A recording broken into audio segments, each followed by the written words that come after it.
matagutlo, matagadlaw. Adunay mga panghitabo dito sa kauluhan. Panghitabo sa gawa sa atong nasod ug adunay mga panghitabo dinhi sa atong dapit. Mga panghitabo nga mao'y makapaikag sa katawhan nga mabinantayon sa lakat ug dagan sa panahon karon. Itanyag ning istasyon DXSR ang 7 o'clock Breakfast News.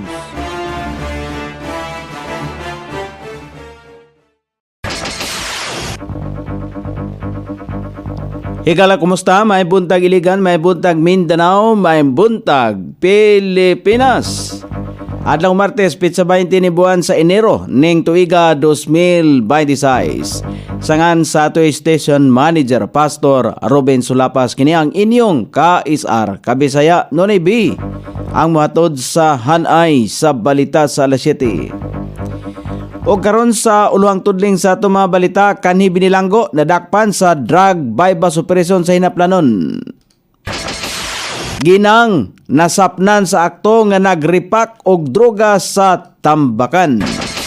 Kampanya batok ka tipdas gilusad sa Mindanao, pagpamakuna sa mga bata libre. Mayor Siao nangayo og specialized nga ospital sa Departamentos Panglawas Region 10. Sa kauluhan, impeachment complaint batok ni Presidente Bongbong Marcos gipasaka na sa Kamara. Ex-DPWH sa Secretary Bunuan, susamang respondent ni Senador Jinggoy sa plunder case sa flood control. Armed Forces of the Philippines gipatinaw nga walay division sa hanay sa militar. Balita sa gawa sa nasod, G7 giuyunan nga magpulong kabahin sa rare earth supply issue. Balita sa kinabuhing Kristohanon, usa ka pastor sa Colombia namatay sa bag-ong tuig. Kini ang uluhang tudling sa atong mga balita nga dalit kanato ning istasyon. DXSR 106.7 sa inyong FM dial. Ang bugtong radyo sa dakbayan siligan nga nagsibya sa balaang kasulatan, pinasubay sa inspired and preserved, not simply dictated, King James Version sa Anchor Broadcasting Corporation. O karon sa kompleto nga detalye, napalitan o ginadaling droga nga mobalor sa 500 pesos ang usa ka ex-convict sa gipahigayong drug bypass operation nga gihimo sa Police Station 3. Gipahigayon ang operasyon alas 4:50 sa hapon sa Purok Ilang-Ilang, Barangay Santa Filomena, sakop ni Dakbayan Siligan. Ang suspect nga si alias Emily, 39 anyos, residente sa Purok Bayog Island, Hinaplanon. Nakuhaan ang suspect og usa ka dako og duha ka gagmay nga pakete sa gituang Cebu. Gilimod sa suspect ang mga nakuha gikan kaniya. Ana siya karon sa Police Station 3, temporaryong gidetiner samtang giandam na ang kaso batok ngadto kaniya. Nalabyan sa mga sakop sa operatiba sa Police Station 4 atol sa ilang pagpatrolya sa Purok 8A, Barangay Tambakan, si alias Cheryl nga nagputos o gituhoang droga. Sumala pa sa kapulisan, abli ang pultahan sa panimalay sa suspek busa dayag nga nakita ang iyang gihimo. Na-recover gikan sa suspek ang 7 ka pakete sa gituang Cebu, usa ka forceps, usa ka gunting o 2 ka disposable lighters. Kasamtangan siyang gidetiner sa Police Station 4, diin giandam na ang kaso batok ngadto kaniya. Napulo ka mga bata ang gibakunahan sa paglusad sa Mindanao-wide Measles Rubella Supplemental Immunization Activity kon MRCA kagahapon adlaw Enero 19 atol sa flag raising ceremony. Dugang naglusad kon nalusad sa MRCA ang Region 10, Region 9, Region 11, Region 12, BRMM o Region 13 tungod sa pagtaas sa kaso sa tipdas sa niadtong 2025. Diin kadaghanan sa mga nataptan wala na bakunahan. Giawhag ni Dr. Glenn Manarpaak ang mga inahan nga adunay anak nga 6 ka bulan hangtod sa 5 ka tuig ang edad nga pabukunahan aron malikayan kon malikay sa tipdas. Gipasalamatan ni Dr. Myra Luminarias sa DOH Region 10 ang LGU Iligan sa suporta sa MRCA og nangayo nga ipadayon ang pagpakailap sa impormasyon bahin sa kampanya sa nagsugod kagahapon adlaw Enero 19 hangtod sa Pebrero 13, 2026. Gihangyo ni Mayor Frederick Siao ang Department of Health Region 10 na pinagi sa mga representante nini nga hatagan ang iligan og usa ka specialized sa hospital aron maminusan ang paghuot sa mga pasyente sa Gregorio Tillots Memorial Hospital. Sumala pa ni Mayor Siao nga limitado na ang luna sa GTLMH o dili na kini mapadako pa. Tungod nini, mihangyo siya sa Departamento sa Panglawas nga kung mahimo paghatagan ang syudad og pundo alang sa usa ka bag-ong hospital pinagi sa usa ka Republic Act og sa Kongreso.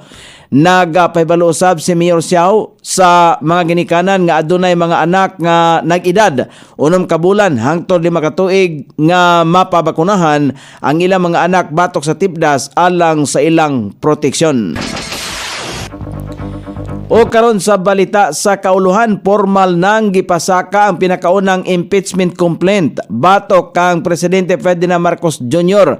sa Kamara de Representantes kagahapon adlaw. Ang reklamo ang gisumiti ni Attorney Andre De Jesus sa Office of the Secretary General sa House of Representatives o giendorso ni Pusong Pinoy Party List Representative Jerne Jet Nisay.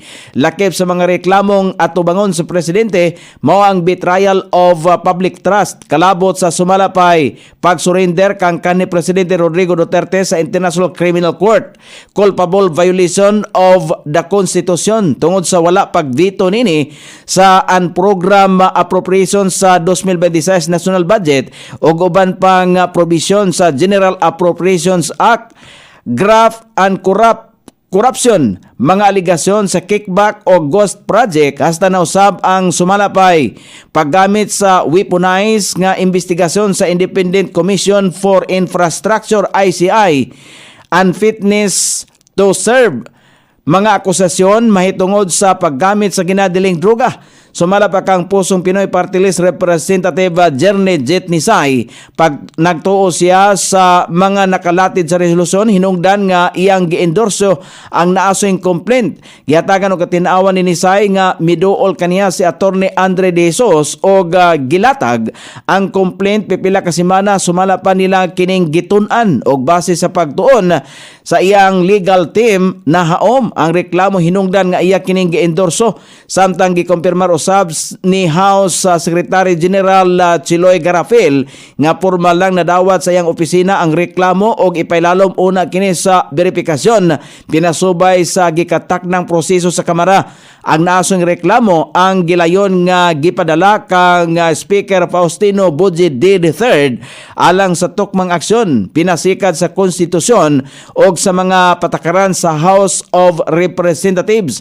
Alas 8:45 sa buntag kagahapon adlaw gisumiti sa Kamara ni Attorney Andre De Jesus ang complaint gikan sa Office of Secretary General. Gisumiti kini sa Office of the Speaker. Pagkahuman sa Office of the Speaker i-endorso kini sa plenaryo aron imando sa House Committee on Justice kung asa pagatukion ang naasoing complaint. Gikompirmar sa Department of Justice nga susama ang respondent ni Senador Jinggoy Estrada sa plunder case sa flood control si former Department of Public Works and Highways Secretary Manuel Bunuan. Sumala pa kang Justice spokesperson Attorney Polo Martinez lakip ang naasoing kalihim sa mga gipasakaan sa National Bureau of Investigation og reklamong plunder. Correspondent sumala pa niya sa senador si former Public Works Secretary Bunuan nga dunay kalambigitan sa sumala pa irregularidad sa mga proyekto sa kagamhanan. Pagpatinda usab ni Justice spokesperson Attorney Polo Martinez nga dili lamang kini mahitungod sa usa ka proyekto kundi sa gikaingong gikawat nga kayamanan nga nagkantidad sa kapin 50 milyones pesos. Kombinasyon sumala pa niya kini sa pipila og gihiusang mga transaksyon nga dunay kalabutan sa flood control project anomaly. Sa kasamtangan wala pa natakdang schedule o pizza kung kanusa masugdan ang preliminary investigation kabahin sa plunder case. Gibutyag sa tigpamaba nga ang itudlo nga panel prosecutor nga maoy muhupot sa kaso nga mao usab ang mag-isyu og subpoena. Gipatinaw sa Armadong Kusog sa Pilipinas nga walay division sa hanay sa militar. Sa usa ka statement gitawag sa Armadong Kusog sa Pilipinas ang claim sa pagbakwit sa suporta kang Presidente Ferdinand Marcos Jr. og pagbalhin sa suporta ngadto kang Vice President Sara Duterte isip fake news og disinformation nga gidisenyo aron libugon og mawad-an og pagsalig og maghatag og dibisyon sa mga tag-as nga opisyal sa militar o mga katawhang Pilipino. Loyo nini gihatagan og katinawan sa militar nga magpabilin sila nga managhiusa, profesional o non-partisan. Gipamugos pa sa Armed Forces of the Philippines nga ang ila ang kamatinud-anon sa konstitusyon o sa katawhang Pilipino o dili sa bisan kinsang politiko o unsa mang political agenda. Giawhagan sa Armadong Kusog sa Pilipinas ang publiko nga mamahimong vigilant o iberipika lamang ang nadawat nga impormasyon gikan sa masaligan og official source o likayan nga magpakuyanap sa mga dili beripikadong content nga nagpasamot lamang sa pagkabahin-bahin o kagubot. O karon sa balita sa gawas sa nasod, nagkasinabot ang mga kanasurang nga kabahin sa G7 aron nga pagahisgutan nila ang mahitungod sa supply chain ngadto sa mga rare earth minerals. Ang naasoing meeting tambungan sa Amerika, Britanya, France, Germany, Italy, Canada, Japan ug ang European Union nakasentro ang hisgutanan sa panahon diin ang nasod sa China nagpahigayon og rare earth export limitation ngadto sa Japan. Tungod niini adunay mga kanasuran nga magpahayag sa ilahang suporta ngadto sa protesta sa Japan batok sa China mahitungod sa rare earth export restrictions. Gitinguha usab sa G7 nga mangita og mga pamagi aron nga dili makadepende kon makadepende ang tibuok kalibutan sa supply nga gigunitan lamang sa China. O karon sa balita sa kinabuhing Kristohanon, namatay ang usa ka pastor sa nasod sa Colombia kaniadtong bag-ong tuig samtang sila nagsaulog sa pagsugat sa bag-ong tuig. Ang nasong pastor malinawon nga nagmalipayon kauban ang pamilya nini diin siya kalit nga giatake. Gitumbok sa investigasyon nga ang mga wali niya mahitungod sa pagsalikway sa bisyo mao ang rason sa iyang kamatayon. Ang iyang pagwali nagpakita sa binuhatan sa mga miyembro sa drug cartel ngadto sa tibok nasod sa Colombia. O karon sa kahimtang sa pagbanabana sa dagat sa panahon, walay bagyo, walay low pressure area samtang ang northeast monsoon paray makaapektar sa Luzon. Ang Cordillera Administrative Region, Cagayan Valley, Ilocos Region, Cordillera kon Central Luzon, Metro Manila ug ubang bahin sa nasod ang makasinati paghapon sa madag-umon nga kalangitan inubanan sa patak-patak ka mga pag-ulan kini epekto sa northeast monsoon ug localized thunderstorm. Sukod sa temperatura dinhi sa dakbayan siligan, ang kabugnahon ana sa 23 ug ang kainiton mosangko sa 31 degrees sentigrado. Ang adlaw misilang kagania sa alas 6:25 ug mosahop unya sa alas 5:49 sa sayong takna sa kagabion.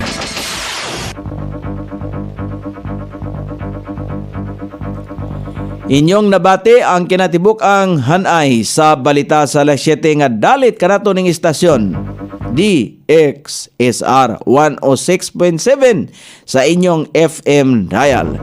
Ang bugtong radyo sa dakbayan siligan nga nagsibya sa balaang kasulatan, pinasupay sa inspired and preserved, not simply dictated King James Version sa Anchor Broadcasting Corporation. Sungan sa tigsuwat sa itong balitang international o sa kinabuhing Kristohanon, Pete Jan sa balita lokal, Coney Island. Sa ato station manager Pastor Robin Sulapas. Kini ang inyong kaisar kabisaya Nonay B. Magpasalamat ug mingon, maayong buntag, Iligan.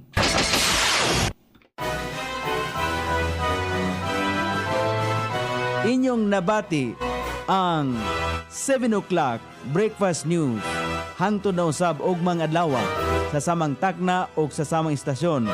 Daghang salamat sa iyong pagpaminaw ug maayong buntag.